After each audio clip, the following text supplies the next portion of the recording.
बिस्मिल्लाहिर्रहमानिर्रहीम। अस्सलाम वालेकुम नादरीन, आप यूट्यूब चैनल देख रहे हैं। मैं इमरान खान हूँ। ख़बरें बहुत सारी हैं, लेकिन सबसे पहले आपको बता देते हैं कि जो अहमद फ़रहाद आज़ाद कश्मीर में इस वक्त गिरफ़्तार हैं, उससे पहले वो चंद दिन गायब रहे। इस्लामाबाद हाई कोर्ट ने इस मामले का नोटिस लिया था।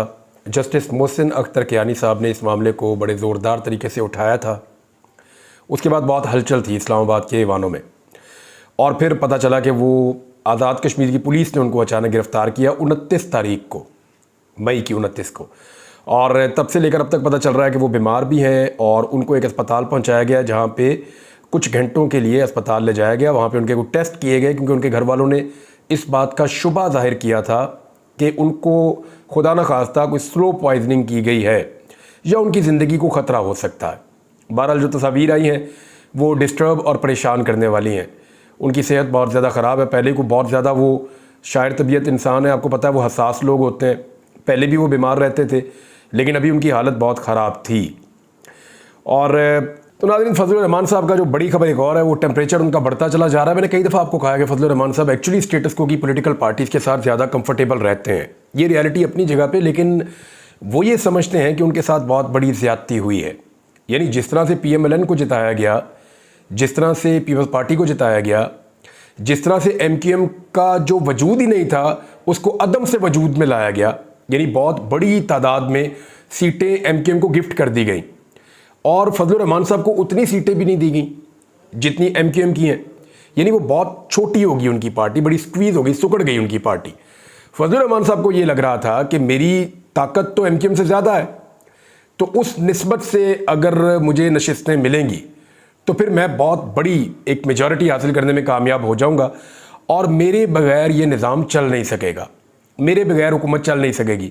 लेकिन जो लूट का माल था उसके अंदर जो हिस्सा बनाना, वो सबसे बड़ा हिस्सा PMLN का, फिर MQM का, पीपल्स पार्टी का, इनको बहुत बड़ा हिस्सा मिल गया। फजलुर रहमान साहब को उनमें ड्यू शेयर नहीं मिला, यानी जो उन्हें लगता है कि बहुत बड़ा शेयर उनको मिलना चाहिए था, वो उनको नहीं मिला। अब वो समझते हैं उनके साथ बहुत बड़ी ज्यादती हुई है, उस ज्यादती को लेकर बहुत गुस्से में है। फजलुर रहमान साहब ने कहा कि फरवरी के इंतखाबात को मुस्तरद करते हैं। बातें ज़रा गौर से सुनिएगा, क्योंकि इन बातों में गद्दारी के और बगावत के मुकदमे होते हैं। अगर इनसे आधी इंटेंसिटी की बात इमरान खान करे तो गद्दारी और बगावत के मुकदमे होते हैं। माजी में जिस तरह के ट्वीट नवाज शरीफ ने किए, या जो बयानात नवाज शरीफ ने दिए, या उनकी पार्टी के बाकी लोगों ने, उनकी बेटी ने, रिश्तेदारों ने दिए, उन बयानात का अगर 10% भी इमरान खान साहब दे दें तो दहशतगर्दी के मुकदमात होते हैं, बगावत के और गद्दारियों के मुकदमात उन पे बनाने की तरफ स्टेट चल पड़ती है। लेकिन मामला यह है कि शरीफ खानदान के लिए मामला कुछ और तरह है। अब फजलुर रहमान साहब के लिए भी स्टेटमेंट आप सुने, फिर आप देखें और अपने दिमाग में ये लाएं कि अगर यही बातें इमरान खान कर रहा हो तो क्या बने। फरवरी के इंतखाबात को मुस्तरद करते हैं। वोट अवाम का हक है, हुकूमतें अवाम की मर्जी से बनेंगी। ये नहीं हो सकता कि तुम अवाम के हक से मजाक करते रहो। ये नहीं हो सकता कि टांग पर टांग रख के कहते रहो कि अवाम की क्या हैसियत है। उन्होंने कहा कि अवामी इज्तिमा से वो खिताब कर रहे थे, कहा कि हमें इदारों का एहतराम है, हम पार्लियामेंट को अवाम का नुमाइंदा इदारा समझते हैं, इसमें अवाम के नुमाइंदे होने चाहिए, जासूसी का नुमाइंदा ना हो। हम फौज की इज्जत करते हैं। इस मुल्क को बनाने में तुम्हारा कोई किरदार नहीं है, लेकिन तोड़ने में है। हालात को वहां तक ना लेकर जाओ जहां से तुम और हम वापस ना आ सके। अंग्रेज से आज़ादी तुमने हासिल नहीं की, मेरे अकाबरीन ने हासिल की। अगर हम 100 साल से अंग्रेज़ों से लड़ सकते हैं तो इनसे भी लड़ सकते हैं। कायद आज़म ने कहा था इस मुल्क में जमहूरियत होगी, लेकिन जमहूरियत का जनाजा निकाल दिया गया है। 25 साल से हमारी मईशत गिरती जा रही है, दूसरी कौमें तरक्की कर रही हैं और हम गिरते चले जा रहे हैं। मईशत गिरने की वजह मखसूस घराने और इदारे हैं। आज किसानों का बुरा हाल है, उनसे गंदुम नहीं खरीदी जा रही। फजलुर रहमान ने कहा कि तुम्हारा पाकिस्तान के क़याम में कोई किरदार नहीं, बल्कि तोड़ने में तुम्हारा किरदार है। अगर हमें गिरफ्तार होना पड़ा तो गिरफ्तारी देंगे, अगर कब्र में जाना पड़ा तो उसके लिए भी तैयार है। तुमने 35 लाख टन कीड़े वाला गंदम क्यों मंगवाया? तुमने किसके साथ सौदा किया? फजलुर रहमान ने कहा कि बगावत हम नहीं कर रहे, बगावत वो इदारे कर रहे हैं जो आईन तोड़ते हैं। जर्नैलों ने आईन के साथ खिलवाड़ किया। हम इदारों को बताना चाहते हैं कि अपना हक भीख मांगकर नहीं, जंग लड़कर लेंगे। तुमने दहशतगर्दी के खिलाफ जंग लड़ने का ऐलान किया, लेकिन दहशतगर्दी बढ़ती जा रही है। फजलुर रहमान ने कहा कि अगर दहशतगर्दी सरहदों से हो रही है तो फिर तुम सरहदों पर कहां खड़े हो? तुमने 20 साल में कबाइल को तबाह बर्बाद कर दिया। पाकिस्तानी तुम्हारे किरदार की वजह से अपने इदारों से नफरत करते हैं। रियासत के लिबादे में किसी को गद्दार कहने की कोशिश ना करो, जो भी होगा तुम्हारी वजह से होगा। फजलुर रहमान ने कहा कि अमन व अमान तबाह हो रहा है। खैबर पख्तूनख्वा और बलूचिस्तान के लोग शदीद बदअमनी का शिकार हैं। मैं जानता हूं कि खैबर पख्तूनख्वा में इदारों की रिट खत्म हो चुकी है। आइन के तहत कौम को इस्लामी निज़ाम और माशी हुकूक देना होंगे। उलमा ने क़याम अमन में इदारों का साथ दिया है, क्या यही इनका गुनाह है? फोर्थ शेड्यूल हमारा रास्ता नहीं रोक सकता। ये जज्बा बढ़ता रहेगा, रुकेगा नहीं। 7 सितंबर को ख़त्म नबूवत गोल्डन जुबली के मौका पर मीनार पाकिस्तान पर यौमुल फतह मनाएंगे। उम्मीद है कि अदालत उज़्मा कादियानियत पर अपने फैसले के जरिए कौम को शारे दस्तूर पर जमा होने का मौका नहीं देगी। परचम नबवी सल्लल्लाहु अलैहि वसल्लम बुलंद करके अहद करो कि हम इंशाअल्लाह इस परचम का कर्ज खून देकर उतारेंगे। फजलुर रहमान ने कहा कि फ़लस्तीन के मुसलमानों ने कुर्बानी दी, अब यूरोपीय ममालिक भी फ़लस्तीन को बतौर रियासत तस्लीम करने पर मजबूर हो चुके हैं। हम फ़लस्तीनियों को यह पैगाम देना चाहते हैं कि पाकिस्तानी आपके साथ हैं। अब इदारों पे, फ़ौज पे, जर्नैलों पे जिस लेवल की तनकीद फजलुर रहमान साहब ने की है ना, इसका 10% इमरान खान साहब करें ना, तो फिर आप देखें कैसे ऑपरेशंस होते हैं और मामला कहाँ जाते हैं। असल में हर वो शख्स काबिल कबूल होता है, चाहे वो कुछ भी कहे, जो स्टेटस को का हिस्सा है। जो आदमी स्टेटस को का हिस्सा है ना, उसको वापस कंट्रोल करना बड़ा आसान होता है। वो अगर निकल भी जाता है ना थोड़ा सा और एक लिमिट क्रॉस कर जाता है, तो सिस्टम ये जानता है कि इसको सिस्टम में बड़े आराम से वापस लाया जा सकता है, क्योंकि ये स्टेटस को का हिस्सा है। इसलिए सिस्टम गुस्सा नहीं करता। लेकिन जो लोग स्टेटस को का हिस्सा नहीं होते, वो थोड़ा सा भी निकलते हैं तो सिस्टम पूरा का पूरा उनके ऊपर अटैक कर देता है। अब आपको बात समझ आ गई होगी कि फजलुर रहमान साहब या नवाज शरीफ पे अटैक क्यों नहीं होता और इमरान खान पे अटैक क्यों हो जाता है। ये इसका एक बड़ा सॉलिड और सिंपल रीज़न है। फवाद चौधरी ने फजलुर रहमान के हवाले से कहा कि फजलुर रहमान ने मुजफ्फरगढ़ में इंतहाई गर्मी में जलसा तो किया है, लेकिन उनके खिताब की गर्मी ने जनूबी पंजाब की गर्मी को भी पीछे छोड़ दिया है। हुकूमत को इस वक्त तक ही ढील है जब तक तहरीक इंसाफ और मौलाना फजलुर रहमान इकट्ठे नहीं होते। अब इस इत्तेहाद में कितना वक्त लगता है ये देखते हैं। तो उम्मीद तो बांधी हुई है लोगों ने फजलुर रहमान साहब के साथ। देखिए, इस वक्त फजलुर रहमान साहब को पाकिस्तान तहरीक इंसाफ की ज़रूरत है, क्योंकि अवाम के अंदर उनकी पदीराई बयानिया सारा उनके पास है। और तहरीक इंसाफ को फजलुर रहमान साहब की इसलिए ज़रूरत है कि देखें वो क्या कुछ कह रहे हैं, उनको डंडे नहीं पड़ रहे या उनके ऊपर पर्चे नहीं हो रहे, तो इसलिए तहरीक इंसाफ को भी एक कवर मिल जाएगा। तो इस वक्त दोनों को एक दूसरे की ज़रूरत ज़रूर है, लेकिन दोनों की सोच, दोनों का नज़रिया और स्टेटस को के बारे में दोनों का जो तर्ज अमल है वो बिल्कुल मुख्तलिफ है। नाज़रीन, जो बिजली इस्तेमाल करने वाले सारिफीन हैं उनके लिए पाकिस्तान में बहुत बुरी खबर है। एक तो 65 रुपये तक का यूनिट हो चुका है, जो इस खित्ते में सबसे महंगा है, और ये यूनिट आने वाले दिनों में 80 रुपये से ज़ायद होने जा रहा है। इसके बारे में इतलात मिल रही हैं और IMF के मुआहदों के बाद और ज़्यादा गरीब आदमी की कमर टूटने वाली है। अब इसके अंदर जितने टैक्सेस इन्वॉल्व है ना, आप अपना बिल पकड़िए, उसके टोटल यूनिट गिनिए और अपने टोटल बिल के ऊपर उन यूनिट को तकसीम करके देखिए।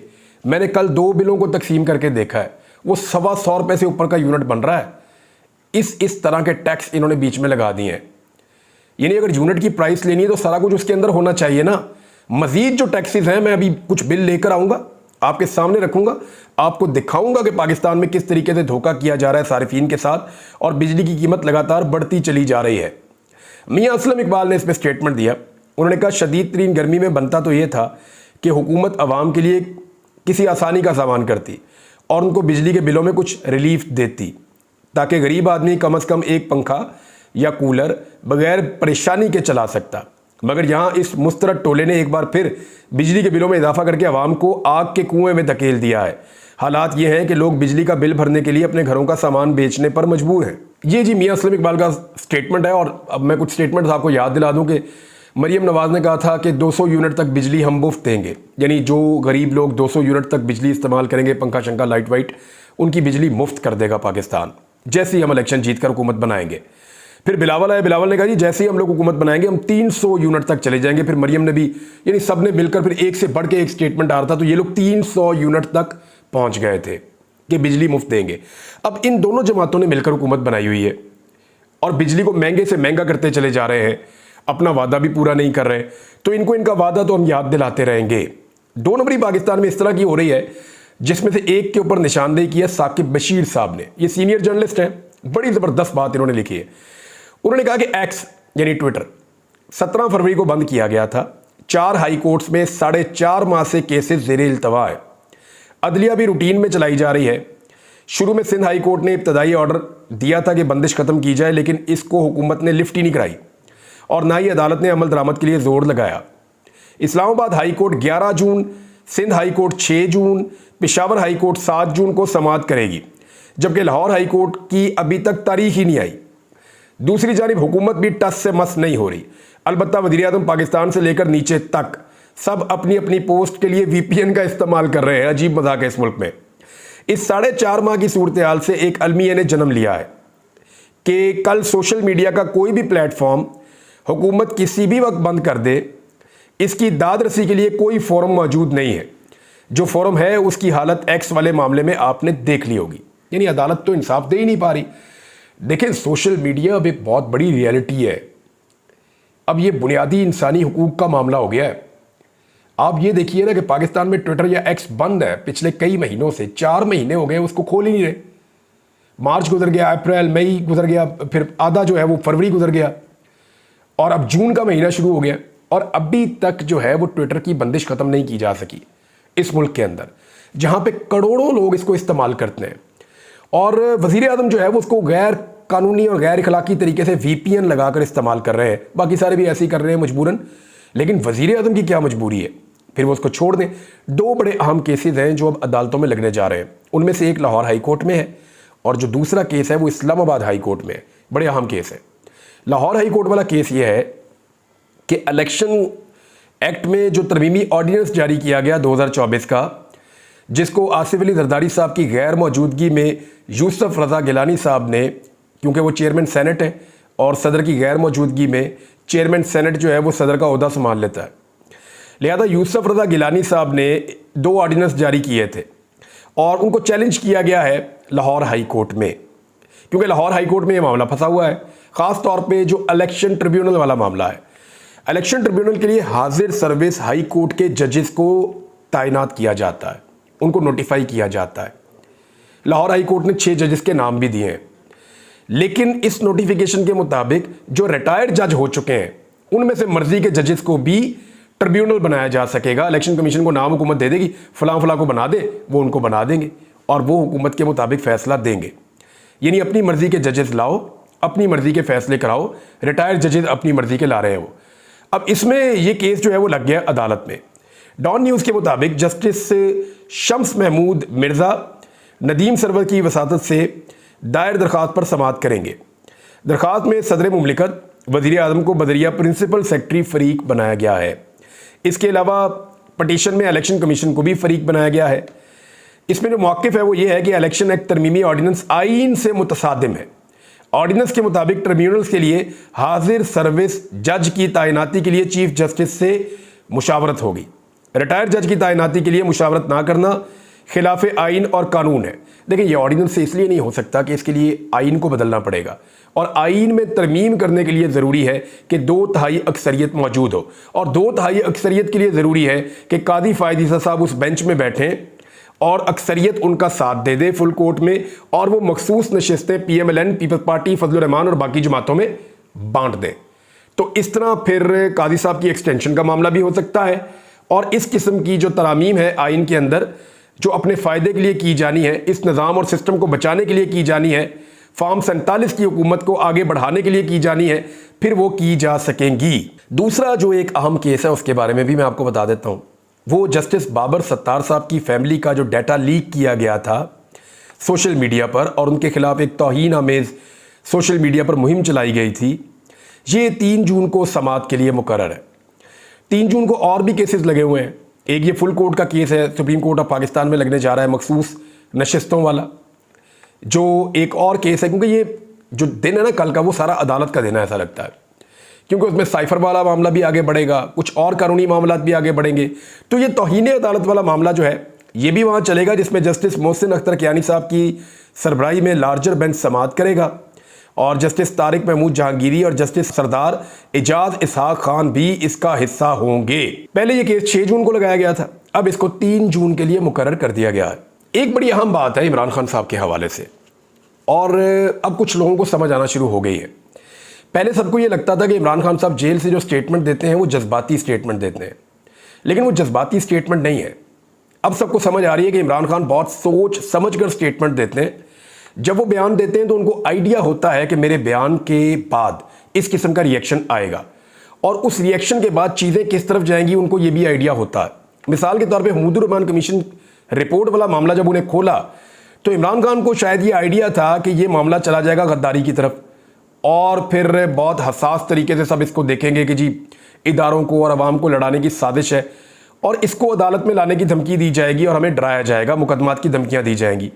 और फिर इमरान खान साहब को पता था कि वो ये नहीं कर पाएंगे, क्योंकि अगर ये मामला अदालत में आएगा तो फिर महमूदुर रहमान कमीशन रिपोर्ट भी खुलेगी, और एस्टेब्लिशमेंट के किरदार के ऊपर जो उस दौर में थी और जो इस दौर में है, इनके हालात में मवाजना भी किया जाएगा, तकाबली जायज़ा भी लिया जाएगा। तो इमरान खान साहब जो है वो इस तरीके से प्लान करते हैं। नजम सेठी ने इसको एक अलग अंदाज में उन्होंने बयान किया। उन्होंने कहा जी कि ट्विटर खान साहब के अकाउंट बंद नहीं करेगा। इमरान खान अपनी पोजीशन पर डटे हुए हैं। जब भी खान साहब को कोई धक्का लगता है तो वो फिर इससे बड़ा काउंटर अटैक कर देते हैं। उनकी स्ट्रेटजी कामयाब हो चुकी है। इमरान खान जेल में बैठकर जो स्ट्रेटजी बनाता है वो कामयाब होती है। ये बात नजम सेठी भी तस्लीम कर रहे हैं। राना सनाउल्लाह ने कहा कि पाकिस्तान तहरीक-ए-इंसाफ पर पाबंदी का मामला काबीना में ज़ेर गौर आएगा। लगाएं पाबंदी।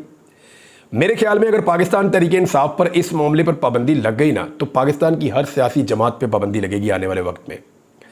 इमरान खान तो इसमें से निकल जाएगा, उसकी पसली बड़ी तगड़ी है, वो ये वाली मार खा लेगा। लेकिन इसके बाद जो पंचिंग बैग बनेगा ना वो 2 झटकों की मार नहीं है। नवाज शरीफ उसकी पार्टी, जरदारी उसकी पार्टी, वो 2 झटके नहीं उठा पाएगी जितने झटके इमरान खान साहब ने सह लिए हैं। लिहाजा अगर इमरान खान साहब की पार्टी पे पाबंदी लग जाती है तो ये एक ज़बरदस्त प्रेसिडेंट हो जाएगी। बाकी पार्टियों पर पाबंदी लगाने के लिए एक मौका मिल जाएगा आइंदा के लिए, ना सिर्फ एस्टेब्लिशमेंट को बल्कि अगर इनके खिलाफ दूसरी पॉलिटिकल पार्टीज आएंगी तो उनको भी।